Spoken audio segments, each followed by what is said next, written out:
Bonjour, bonsoir, comment ça va? Comment tu te sens aujourd'hui? On revient dans un nouvel épisode pour parler d'une autre problématique qui nous touche tous, qui est le stress chronique. Je reviens aujourd'hui dans cet épisode pour te parler de quelque chose que tu vis au quotidien.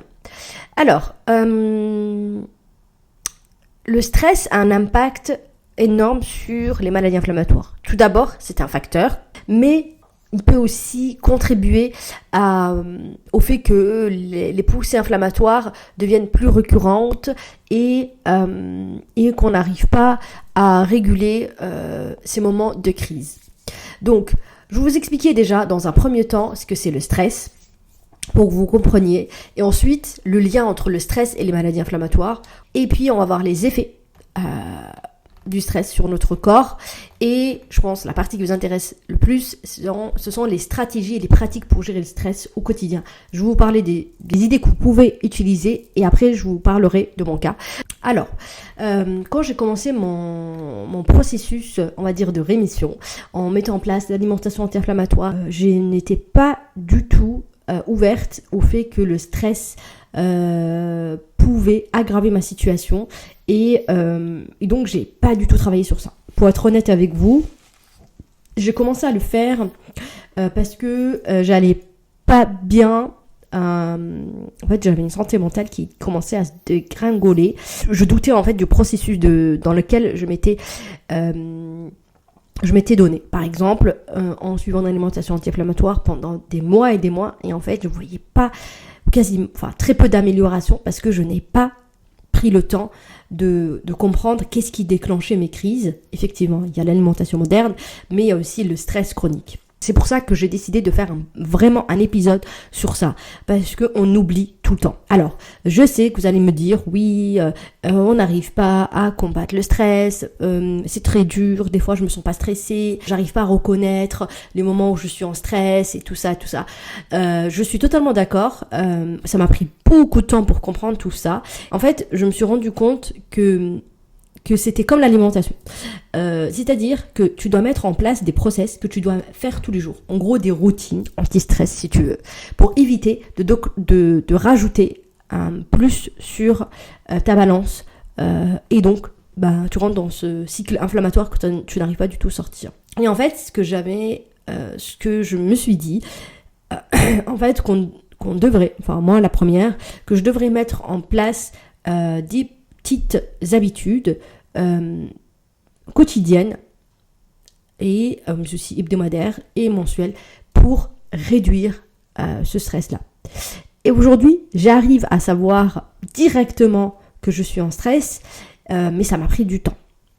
Et parce qu'il faut savoir s'analyser, s'écouter, etc. Mais des fois, on est tellement dans le speed qu'on oublie tout ça. Donc, ce que j'ai envie de te dire, c'est apprendre à t'écouter, à noter. Mais ça, on le voit beaucoup dans ma méthode LTI, donc liberté de l'inflammation. Pour ceux qui me connaissent pas, j'ai créé une méthode pour nous libérer et réduire nos douleurs et notre souffrance quotidienne. Et si tu veux savoir plus sur cette méthode, n'hésite pas à m'écrire un petit message sur Instagram, sur by__WIDI, WID. De toute façon, je mets les informations normalement sur mon podcast. Donc voilà. Et ce que je me suis dit, c'est que là, je sais que c'est un facteur. Je sais qu'il y a des moments où tu vas être confronté au stress, t'as pas le choix. Et tu peux aussi mettre en place ces petites routines, mais franchement, ça change. Moi, je les change tout le temps parce que soit ça marche plus, soit parce que ça me saoule, parce que j'en ai marre, j'ai envie de faire autre chose. Bon, après ça, c'est mon caractère. Et j'ai envie de tester d'autres pratiques. Donc, il y a énormément de petites routines que tu pourras mettre en place, comme la respiration, comme la méditation, la marche, le sport, etc., etc. Mais ce que j'ai envie de dire, n'oublie pas ce facteur, s'il te plaît, dans ta rémission. Sinon, ça ne marchera pas. Le changement alimentaire n'est pas suffisant. Et vraiment, je témoigne de ça moi, ici, mais aussi des clients que j'ai pu suivre et que, pareil, ils ont fait on a commencé vraiment à travailler sur le stress parce que pour eux, ils n'étaient pas stressés. Donc bref, il y a tout un process. On va tester le stress, etc. Voir qu'est-ce qui déclenche, comment tu peux mettre ça en place. Mais bon, je ne vais pas aujourd'hui en parler de ma méthode. C'est pas le but de ce podcast. Je pense que je ferai un podcast spécifique pour ça parce que ça commence à intéresser pas mal de personnes pour te donner des indications sur ma méthode. Bon, bref, revenons au stress. Je vais revenir sur le stress. Donc, on va le définir et je vais t'expliquer quelques mécanismes parce qu'on va les utiliser après. Alors, la définition du stress. Donc, il y en a plusieurs. Alors, pour vous dire, c'est notre premier cours en naturo. C'est le module 1, gestion du stress. Donc, le mot stress provient de l'anglais qui veut dire épreuve, affection, pression, contrainte, surménage. Bref. Donc, au départ, c'était un docteur en biologie et en psychologie, Hans Selye. Il a mis en place cette définition. Il a commencé à travailler sur ce problème en 1936, donc ça reste quand même très récent. Et il part du domaine de la biologie et de la psychologie pour désigner la réponse de l'organisme aux facteurs d'agression physiologique, psychologique et émotionnelle, donc il va nécessiter une adaptation. C'est ça le problème. Donc, je vais te donner une définition médicale. Le stress est un mécanisme de défense présent chez tous les individus vivants, chez tous les, que ce soit les humains, les plantes, les animaux et autres. Il permet de mobiliser très rapidement les réserves de l'organisme pour assurer notre survie et d'adaptation. Voilà, on le voit très bien chez les animaux. Et cela, on va le voir au niveau physique, donc avec l'augmentation du rythme cardiaque et respiratoire, parce qu'en fait, on a besoin d'oxygéner nos muscles, donc pour en fait ce qu'on appelle aujourd'hui la réaction animale, qui va préparer la fuite ou le combat en cas de danger. Je vais vous donner les trois phases du stress. Donc, pourquoi je vous les donne? Pour moi, c'est important parce que le lien vient après. Donc, la première phase, c'est l'alarme. C'est-à-dire que là, le stress va stimuler l'hypothalamus, il va produire l'adrénaline qui va stimuler le système sympathique. On le voit, comme je vous ai dit, physiquement, avec l'augmentation des fréquences cardiaques, respiratoires, pression artérielle, production d'énergie, et pour répondre en fait rapidement à cet agent stressant. Et puis on arrive à la phase 2, qui est la phase de la résistance, parce que là, l'agent stressant va devenir présent, donc il part pas, et le corps doit organiser sa résistance. Donc là, notre cerveau va libérer du cortisol. Je pense que tout le monde a entendu parler de ça. Et pareil, on va le voir au niveau physique avec l'augmentation. En fait, le cortisol agit sur le métabolisme. Va remplacer l'adrénaline de la phase 1, augmentation de la glycémie et réponse immunitaire. On passe à la phase 3, et donc cette phase qui est très importante, qui est la phase de l'épuisement. Donc là, l'organisme va s'habituer à la présence du cortisol. Pour lui, c'est son meilleur ami. Et donc, on rentre dans ce cercle vicieux, stress, production du cortisol encore plus importante, et donc souffrance. Donc, on va avoir là l'apparition de pathologies, comme des troubles physiques, cardiaques, du trouble physique, comme les maladies cardiaques, ou les maladies musculo-squelettiques, des troubles physiologiques comme le sommeil, la thyroïde, et des troubles physiques comme l'anxiété et la dépression. Voilà. Je ne vais pas aller au-delà de ça, ça suffit largement pour que tu comprennes ce que c'est le stress et quels sont ses mécanismes. Juste, je veux revenir sur les deux formes du stress. Donc, il y en a deux, qu'on appelle le stress positif, le E-stress, EU stress, qui permet en fait de nous dépasser, d'avancer, qui est aussi une alerte pour nous faire avancer de manière optimale. Et on a le mauvais stress qu'on appelle le distress, et celui-ci malheureusement il nous fait perdre nos moyens, provoque des difficultés, il est très gênant et paralysant. Alors, il faut savoir qu'on peut aussi quantifier notre stress parce qu'il y a des échelles qui nous permettent de le faire, mais c'est pas le but de cet épisode.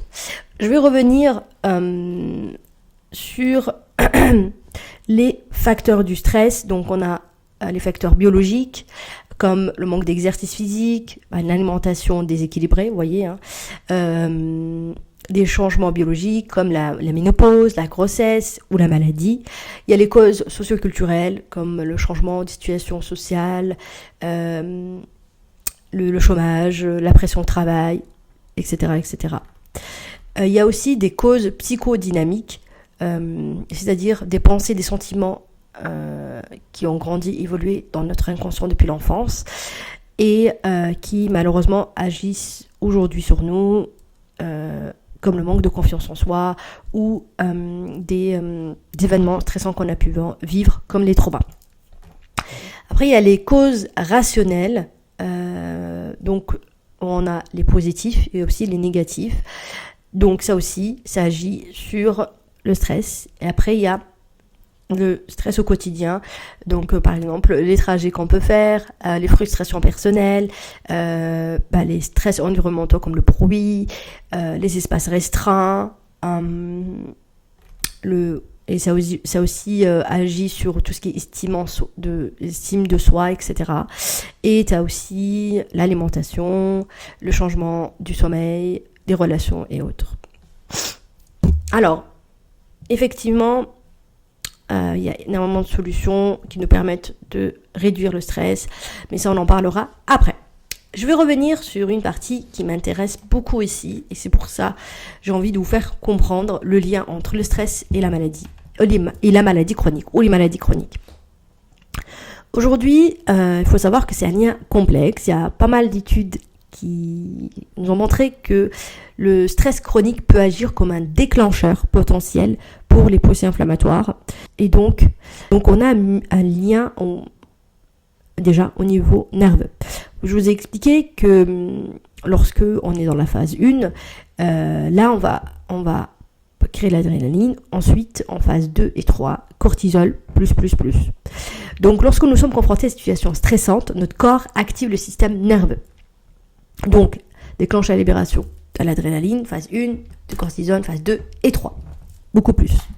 Cette réponse conçue pour mobiliser rapidement de l'énergie nécessaire pour lutter ou pour fuir, donc réaction animale, devient problématique lorsqu'elle est constamment activée. Donc lorsqu'on est dans un stress chronique.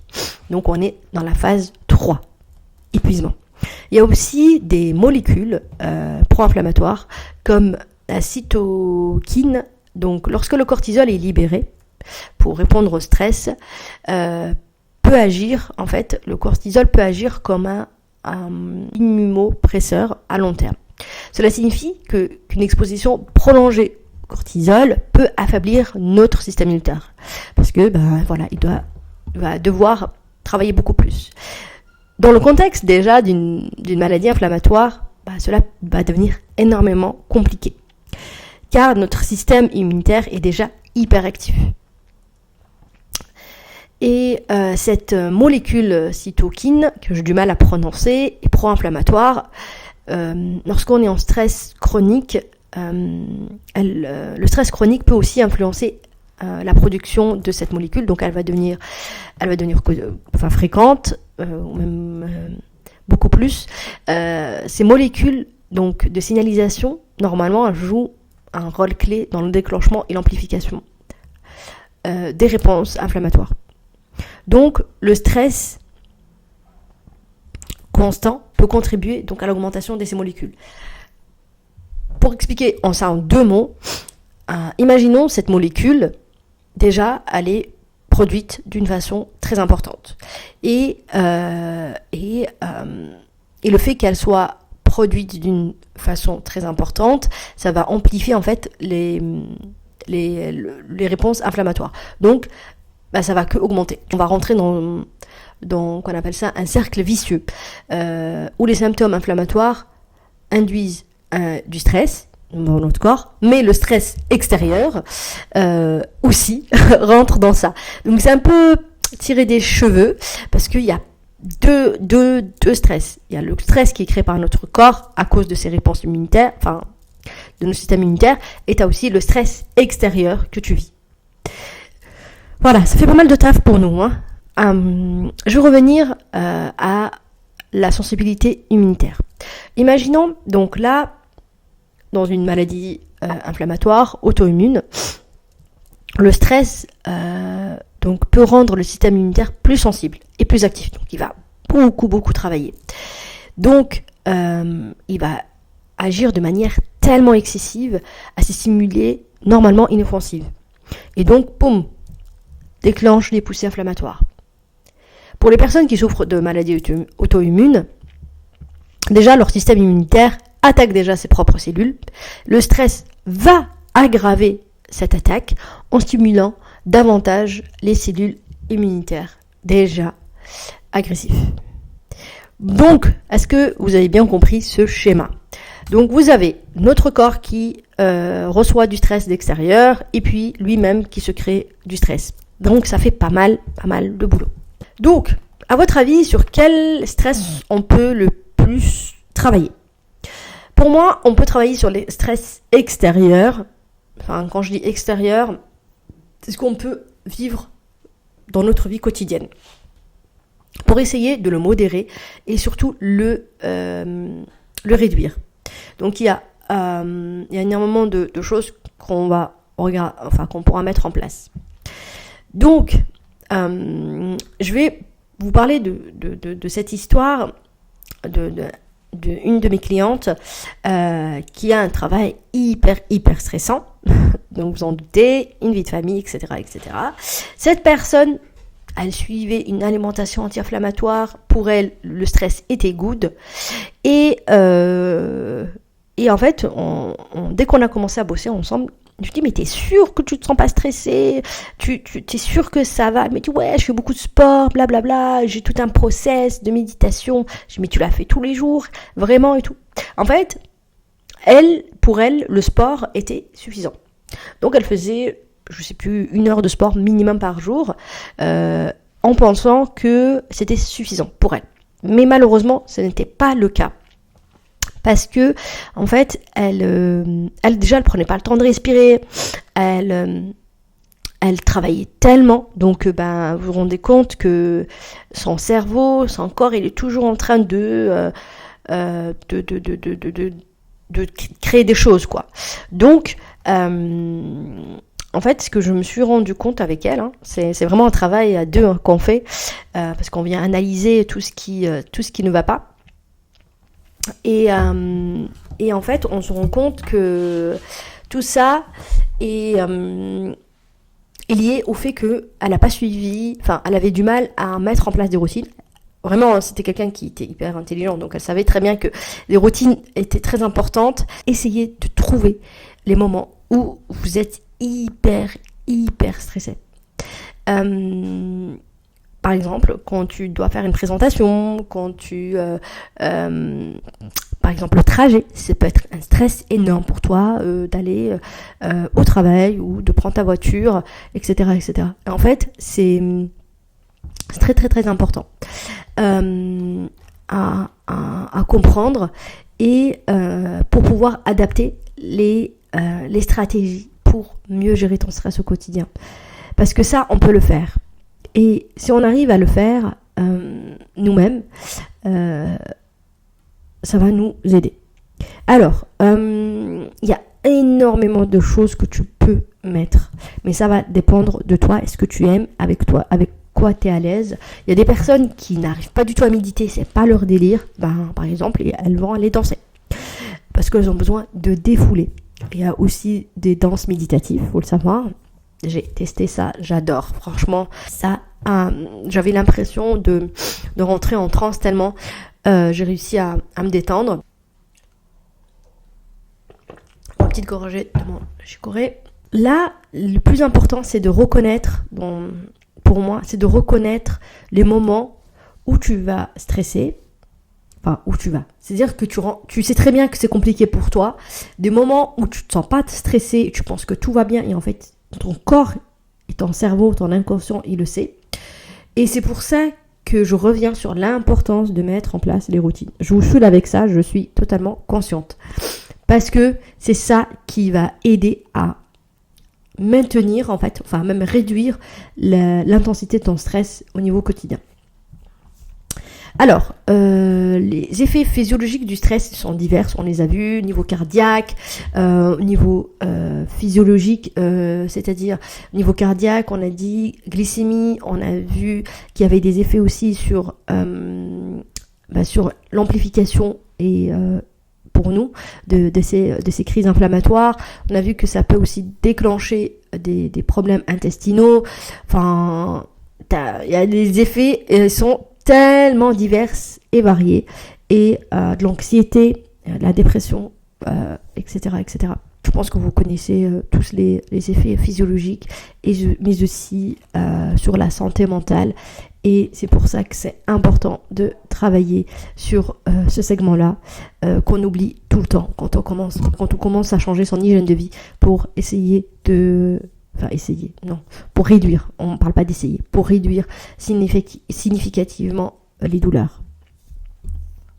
Donc, il y a énormément de choses qui existent, des thérapeutes, donc même des médecins. Vous pouvez faire une psychanalyse, vous pouvez aussi faire de la sophrologie, vous pouvez faire de l'hypnose. Enfin, il y a tellement de choses aujourd'hui que c'est à vous de tester. Et franchement, moi, que je vous recommande de tester et de voir quels sont les effets, sur quoi ça a marché. Une psychanalyse peut vraiment vous aider, et d'autres thérapies également, travailler aussi sur trauma. Des points que vous pensez, par exemple l'estime en soi, ça peut être hyper intéressant de bosser sur ce plan-là. Donc voilà, on est tous différents, et pour moi, la thérapie, le soutien social, les techniques d'adaptation émotionnelle, vraiment peuvent nous aider à renforcer la résilience mentale face à ce défi auquel on doit vivre tous les jours. Alors, je vais vous donner quand même des stratégies pratiques, donc vous en avez plein, et je vais vous lister quelques-unes et vous dire lesquelles moi que je mets en place. C'est très important. Alors, donc vous avez la respiration.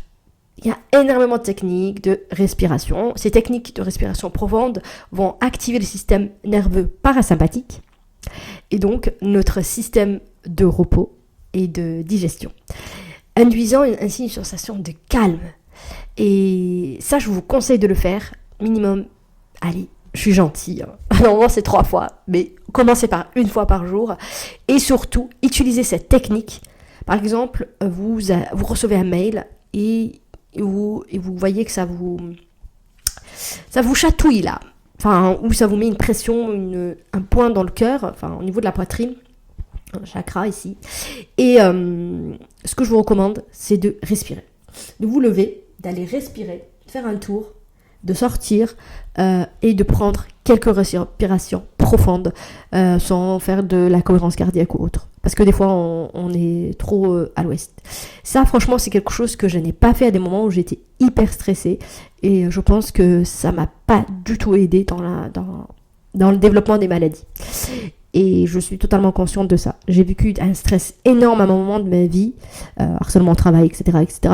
Et j'ai pas du tout pensé à faire ça. Mais peut-être parce que j'étais pas du tout dans ce concept-là. Aujourd'hui, par exemple, j'ouvre ma boîte mail et je sais que je vais recevoir un mail hyper important qui va me faire pas du bien. Et je prends des respirations avant de l'ouvrir et de les lire. Voilà. Parce que des fois, je le ressens physiquement que c'est pas une bonne réponse. Donc, c'est pas une réponse qui me convient. Donc voilà. Ça marche, les gars. Testez-le, s'il vous plaît, pour moi. Et vous me direz en commentaire. Alors, je vous ai parlé tout à l'heure de méditation. Alors, je sais que c'est une pratique très puissante.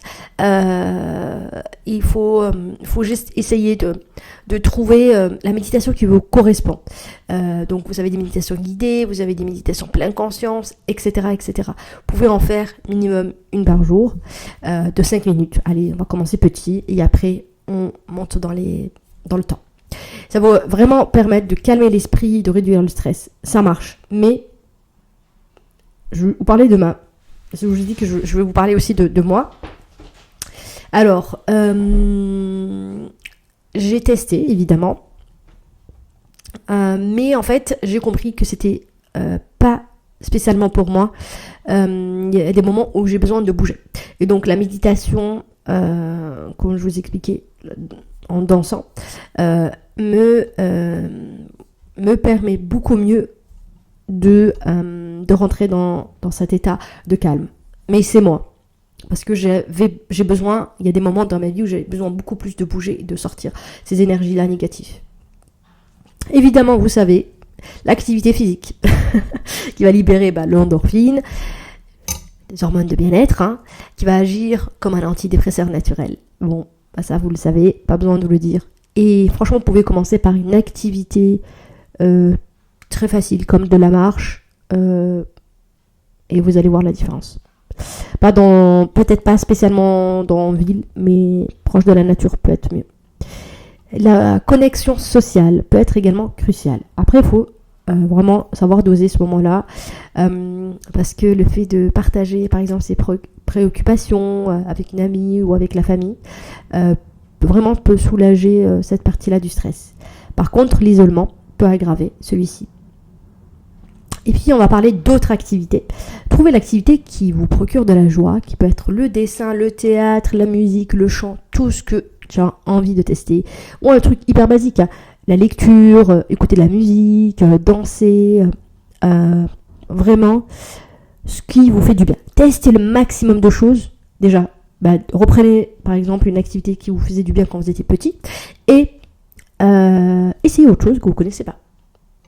Et vous allez adorer. Donc, moi, pour ça, ce qui me fait du bien, la cuisine, la peinture, l'improvisation, donc c'est de l'impro théâtrale, mais aussi passer du temps avec ma famille, mes neveux surtout, avec des gens que j'aime beaucoup, voilà, aller regarder une pièce de théâtre, enfin vraiment quelque chose qui vous parle, et peut-être même certaines activités que vous avez jamais testées, parce que vous n'avez jamais pensé à ça, ou parce que ça fait pas partie du truc qui vous attire dans un premier temps. Et ça, c'était pour moi très important dans mon processus de rémission. En fait, à un moment, je voyais que j'étais enfermée dans une box, je vais à la salle de sport, etc. Mais c'était pas suffisant. Donc, j'ai essayé du pilates, j'ai essayé le yoga, j'ai essayé plein de types de yoga. Plein de cours pour essayer de trouver l'approche qui me correspondait. Pareil, je me suis rendu compte que j'aime pas finalement la salle de sport, que je préfère plus l'extérieur parce que ça me permettait déjà de voir la lumière et d'être plus proche de la nature, parce que on ressent beaucoup plus d'énergie que dans une salle enfermée, parce que c'est déjà le cas, on est tous les jours enfermés, on n'est pas des individus pour être sédentaires, vous savez ça. La peinture, franchement, moi la peinture, c'est des moments, alors c'est moche ce que je fais, c'est pas de l'art, je m'en fous, c'est de l'art thérapie comme on l'appelle, mais voilà. Ça peut être le dessin, j'avais commencé par le dessin, ensuite la peinture, ensuite la danse libre dernièrement, et j'ai adoré la danse libre. Franchement, j'ai embarqué avec moi ma famille, j'ai embarqué des potes et tout, parce que je voyais que ça me faisait tellement de bien. Et j'essaye de le faire maintenant seule, chez moi, donc en mettant des playlists qui me parlent, des chansons qui me parlent, et qui me permettent de libérer les tensions, de libérer cette énergie négative, parce que des fois on sent vraiment que ça va pas, et le but c'est de ne pas arriver à ce niveau-là. Donc je vais revenir sur les routines, d'où l'importance de mettre en place les routines, parce que comme vous, j'ai pas fait ça au départ. Mais je me suis rendu rapidement compte que c'était important. Par exemple, le matin quand tu te réveilles, tu prends quelques minutes de respiration. Allez, quelques secondes, 1 minute. Allez. T'es pas obligé de faire la cohérence cardiaque qui dure 5 minutes ou 3 minutes. Enfin bref, de toute façon, tu peux choisir. Tu n'es pas obligé de faire la méditation le matin, tu peux la faire le soir, tu peux faire de l'hypnose. Enfin, vous trouvez plein de trucs sur YouTube sur ça. L'auto-hypnose, j'avais testé ça également. Voilà. Et en fait, le fait de tester, de se dire, ça j'aime bien, ça je vais le mettre dans ma routine. Que ce soit celle du matin ou du midi. Tu peux faire aussi une routine le midi. Parce que peut-être que la matinée était très intense pour toi. Et tu vois que là, ça va pas trop. Ou tu te dis, je n'ai pas envie que ça va pas trop. Donc éviter. C'est pour ça que j'insiste sur ça. En fait, le but c'est de ne pas attendre d'aller mal. Mais de venir travailler sur le terrain avant. Et c'est ça qui est important. C'est pour ça que je parle de routine. Mais tu n'es pas obligé d'avoir une routine de 20 minutes. Tu peux faire une routine de 5 minutes pour toi. Le matin, 5 minutes le soir, 5 minutes le midi. Enfin, c'est toi qui vois. Et tu testes et tu vois ce qui te correspond ou pas. Et ça, je reviens sur ma méthode, la méthode LTI. C'est quelque chose qu'on voit et qu'on essaye de créer ensemble. Parce que c'est vraiment très personnel. Pour voir qu'est-ce qui te correspond, qu'est-ce qui te fait du bien et qu'est-ce qui t'aide vraiment à aller mieux. Et surtout éviter le pic de stress. Donc voilà, déjà notre corps il est assez stressé, donc on va pas lui rajouter encore d'autres facteurs. Voilà, et surtout, je répète, quand tu vois que ça va pas, prends 1 minute de respiration. Des fois, tu peux prendre beaucoup plus. 1 minute, c'est pas suffisant. Tu rajoutes encore 1 minute. Et, ou alors, tu pars sur 10 respirations profondes. Par exemple, les respirations ventrales. Et tu vas venir gonfler ton ventre. Tu retiens un petit peu ta respiration. Et tu expires. Tu fais ça 10 fois. C'est mon dernier tip que je te donne. Après, j'arrête. Je te laisse vraiment tester, voir ce qui te correspond. Donc, j'espère que tu as trouvé les conseils utile et tu as mieux compris le rôle de la gestion du stress dans notre quotidien. Donc, pas seulement pour les personnes qui souffrent de maladies chroniques, on parle en général.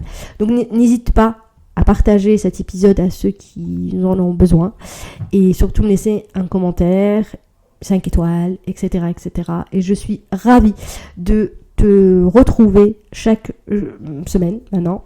En tout cas, j'essaye de publier chaque semaine sur cette communauté du cheminement. Donc, prends soin de toi, respire, et puis on se retrouve dans un prochain épisode pour parler d'un autre sujet sur lequel on peut travailler. Mais sache que lorsque tu commences ton parcours, n'oublie pas tout ce qui déclenche tes problèmes, tes poussées inflammatoires. Et sache que tu n'es pas seul. On est tous dans le même pétrin, on va dire. Et n'hésite pas à partager vraiment, si tu veux, par DM sur mon Insta. Et surtout, respire. Je vais finir comme ça le podcast. Prends soin de toi et je suis ravie de partager avec toi ce moment très important parce que je partage aussi mon parcours et c'est pas vraiment le but pour moi de faire des